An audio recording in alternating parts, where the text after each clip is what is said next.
بلندی کے لیے، دین کی بقا کے لیے، دین کی بقا کے لیے، دین کی سربلندی کے لیے جیسے جہاد ضروری ہے ویسے ہی تبلیغ دین بھی ضروری ہے۔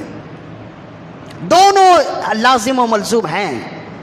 دین کی بقا کے لیے اور دین کی سربلندی کے لیے اچھی طرح یہ اس جملے کو یاد رکھیے۔ اگر یہ جملے یاد رہیں گے تو ذہن میں ہونے والے بہت سی غلط فہمیاں خود بخود دور ہو جائیں گی۔ دین کی بقا کے لیے اور دین کی سربلندی کے لیے جیسے جہاد ضروری ہے ویسے ہی تبلیغ دین بھی ضروری ہے۔ اگر تبلیغ دین غیر ضروری ہوتا تو رسول اللہ صلی اللہ علیہ وسلم سب کو جہاد میں بھیج دیتے۔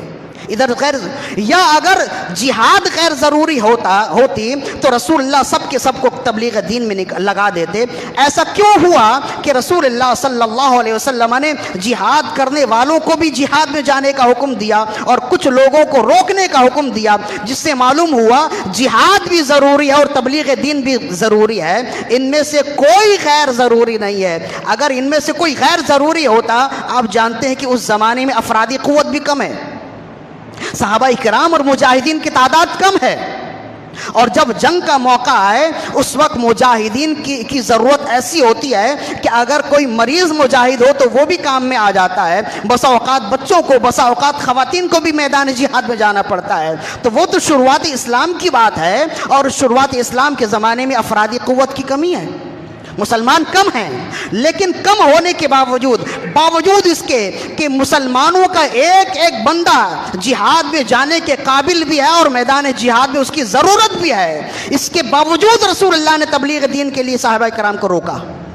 یہ اس بات کی بین دلیل ہے کہ اسلام کی بقا و حیات کے لیے، اسلام کی سالمیت کے لیے جیسے جہاد ضروری ہے ویسے ہی تبلیغ دین بھی ضروری ہے۔ ان دونوں کو الگ نہیں کیا جا سکتا۔ اگر تبلیغ دین چھوڑ دیا جائے، سب کے سب جہاد میں لگ جائیں، اسلام کی بقا نہیں ہوگی، اسلام میں کمزوری آ جائے گی۔ اور اگر سب کے سب جہاد چھوڑ دیں، تبلیغ دین میں لگ جائیں، تب بھی اسلام کی سربلندی نہیں ہوگی، اسلام کی بقا نہیں ہوگی، اسلام میں تنزل آئے گی، اسلام میں پستائی آئے گی۔ یہ دونوں ایک دوسرے کے لیے لازم و ملزوم ہیں۔